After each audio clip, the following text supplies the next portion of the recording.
दुर्गा ब्राह्मण, जो कि ज्योतिष विद्या का भी ज्ञान रखता था, उन्होंने अमरदास जी के चरणों में देखा कि वह चमक रहे थे। अमरदास जी के जागने पर उसने उनको पूछा, आप कौन हैं? मेरी विद्या अनुसार आप साधारण व्यक्ति नहीं हो सकते, क्योंकि आपके चरणों में पद्म रेखा है। इस पर अमरदास जी ने बताया कि वह तो एक साधारण पुरुष ही हैं। नहीं नहीं, मेरी विद्या गलत नहीं हो सकती। यदि आप पराक्रमी पुरुष नहीं हैं, तो जल्द ही आपको कोई तेजस्व प्राप्त होने वाला है। इस घटना के बाद जब अमरदास जी घर वापस पहुँचे तो एक दिन प्रातःकाल उनके भाई की बहू दही मटते समय अपने सुरीले स्वर में गा रही थी, जो कि भोर के समय मन को लुभा रहा था, जिन पंक्तियों का अर्थ है, हे नानक, अगर समर्थ गुरु मिल जाए तो जिसका मन तुच्छ लोहे की भांति हो चुका है, उसके मन को सच्चा गुरु सोना बना देता है। वह आत्मिक जीवन देने वाला परमात्मा का नाम देता है, जिसकी इनायत से शरीर टिक जाता है, भाव इंद्रियां विकारों से हट जाती है। ध्यान देने पर उन्होंने पाया कि यह पंक्तियां जीवन में क्रांति लाने वाली हैं। उन्होंने बहू को बुलाया और पूछा, बेटी, यह जो रचना तुम गा रही थी किस महापुरुष की है तथा वह कहाँ रहते हैं? उत्तर में बहू ने बताया, यही वाणी गुरु नानक देव जी की है, जो ज्योति विलीन हो चुके हैं।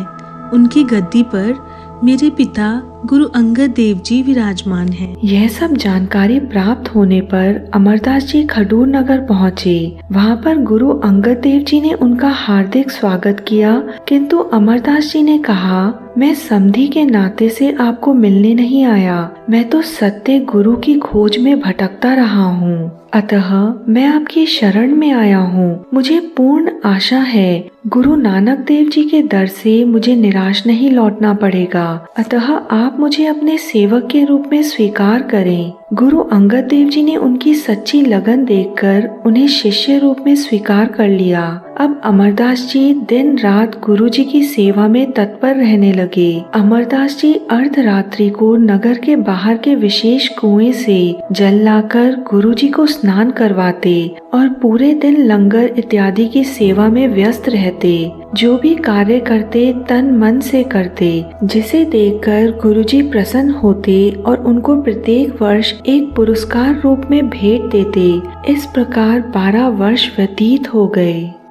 गुरु अंगद देव जी के लंगर का यश दूर दूर तक फैल गया कि गुरु जी के लंगर में स्वादिष्ट भोजन हर समय बिना भेदभाव बांटा जाता है।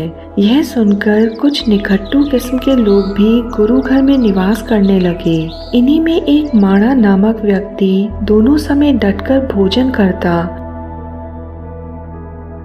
और उसके बाद समय व्यतीत करने के लिए कहीं दूर वृक्षों की छाया में सो जाता। इस प्रकार बहुत से दिन गुजर गए।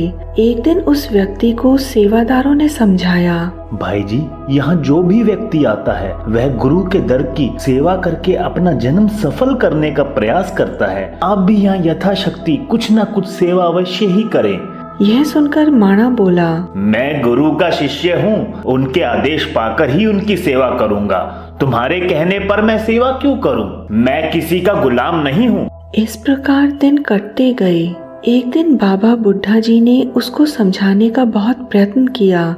यह स्थान कुछ प्राप्तियों के लिए है, बिना किसी कारण सिर पर भार नहीं उठाया करते। परंतु वह नहीं माना और गुरुजी के सामने जाकर खड़ा हो गया और कहने लगा, गुरुजी, ये आपके सेवक मुझसे ईर्ष्या करते हैं और मुझे चैन से नहीं जीने देते। मुझे अन्य व्यक्तियों की सेवा करने को बलपूर्वक कहते हैं। मैं लोगों की सेवा क्यों करूं? मैं आपका शिष्य हूं। मैं तो केवल आपकी सेवा करना चाहता हूं। कृपया आप मुझे अपनी सेवा बताएं।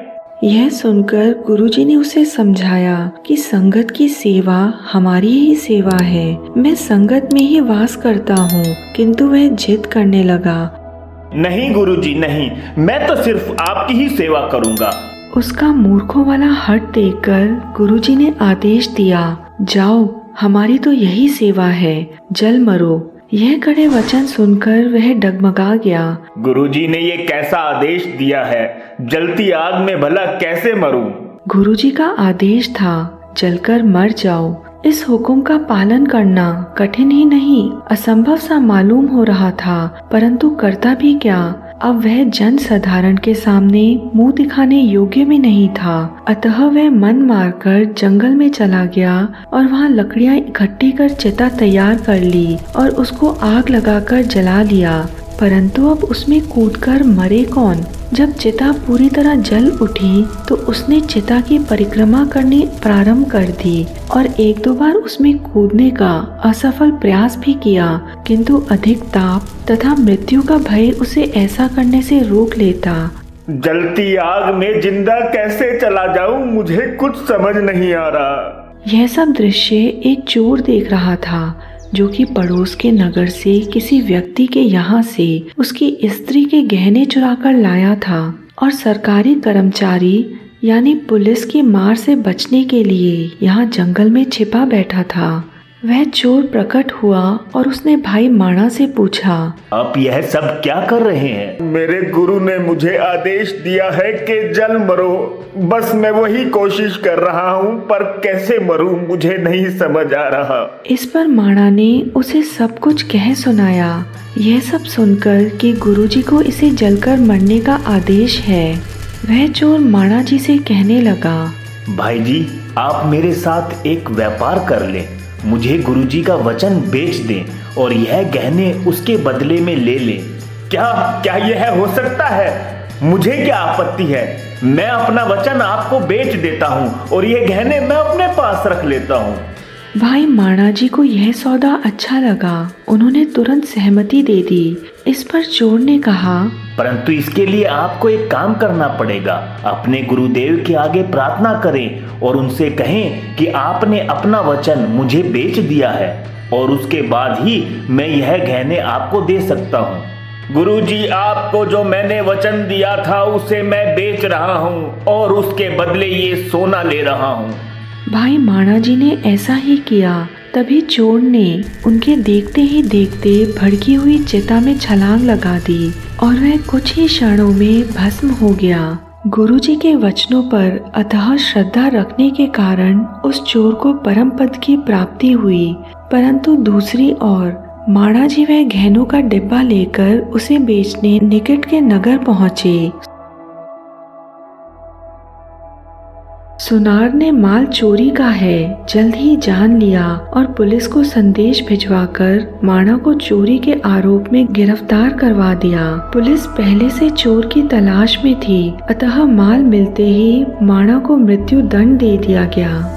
गोसाई देवगिरी नामक एक सन्यासी अपने अनुयायियों के साथ गुरु स्तुति सुनकर खडूर नगर पहुंचा। उनका लक्ष्य आध्यात्मिक ज्ञान प्राप्त करना तथा उस ज्ञान को जन साधारण में बांटना था। वह संगत में बैठकर प्रतिदिन गुरुदेव के प्रवचन सुनते और अपनी शंकाओं को दूर करने के लिए विचारों का आदान प्रदान संगत के साथ करते। कीर्तन तो उनके मन को बहुत भाता। वह मंत्र मुक्त होकर एकाग्रित हो लंबे समय तक बैठे रहते। यहाँ उनको एक ईश्वरीय प्रेम की वाणी में शांति मिलती, अतः वह आत्म विभोर हो उठे।